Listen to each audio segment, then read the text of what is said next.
I'm Amy Cherry. This local news is a service of Flagler County's Toyota dealer, Beaver Toyota, here to wow ya. An arrest is made in a Flagler County murder, Tony Magoo reports. After a joint investigation by sheriff's detectives from both Volusia and Flagler counties, a De Leon man was charged with second-degree murder. Ronald Collins Jr., 51, was arrested Thursday night at the Volusia Sheriff's Office, District 2 headquarters. After an interview with detectives from both counties, Collins confessed to the crime. The victim was positively identified as 31-year-old Jillian Petrato, a frequent visitor and romantic interest of Collins. Her body was found rolled up in a comforter and placed in an RV. Collins said he killed Petrato because he was angry she was going out to get money to buy drugs. Thanks to hard work and cooperation between our detectives, Ronald Collins is in jail where he belongs, facing the consequences he deserves, Volusia Sheriff Mike Chitwood said. Flagler County Sheriff Rick Staley has a message for criminals. No matter where you are, even though there are jurisdictions, we all work together, and we will get you. You will go to jail. Collins is being held in the Volusia County Branch Jail with no bond. For Flagler's Morning News, I'm Tony Magoo. This portion of Flagler's Morning News brought to you by the Daytona Beach International Airport, Delta Airlines nonstop to Atlanta, and now nonstop service to New York City via American Airlines.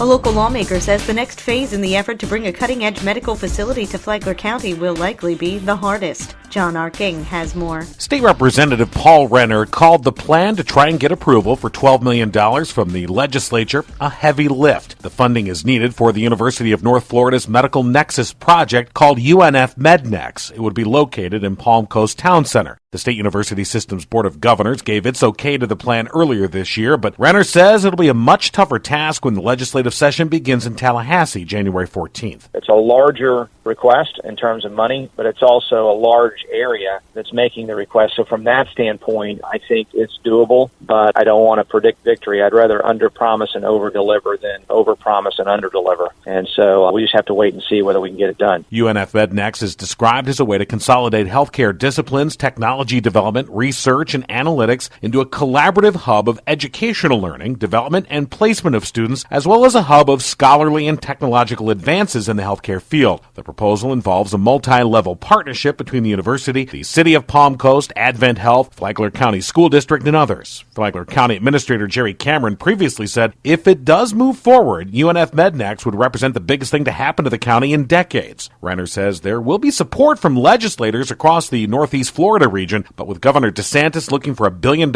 in additional spending for state employee salaries, it will be no easy task. From the WNZF Newsroom, I'm John Arking.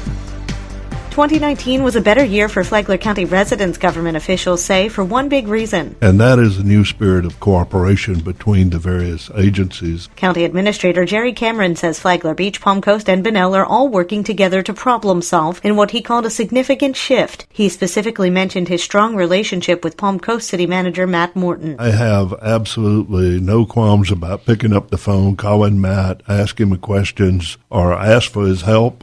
He does the same with me. I think that we have publicly demonstrated we're willing to work together in the best interest of citizens of this county. He noted they're also working with Bunnell on the homelessness issue. On the cold weather sheltering issue, we've got some good things going on there. It's not just the county working with Bunnell. The other jurisdictions are chipping in to help with that issue because the homeless, by definition, don't live in any particular part. They just happen to be where they happen to be. In 2020, Cameron says he'll focus on Flagler County's forecasted growth. The government starts counting all of us in March, but why? Flagler County Commissioner and Census Count Committee member Donald O'Brien says it's so that the county and its municipalities can get federal government funding. Many organizations' budgets are dependent upon allocations that come from the state and the federal government based on our population size. And so the more accurate we are and the higher our population is, the more dollars we're going to get allocated to us. Plus we have grants that we can apply for and things like that that are all based on population. O'Brien said that at some point Flagler County will no longer be a small rural county,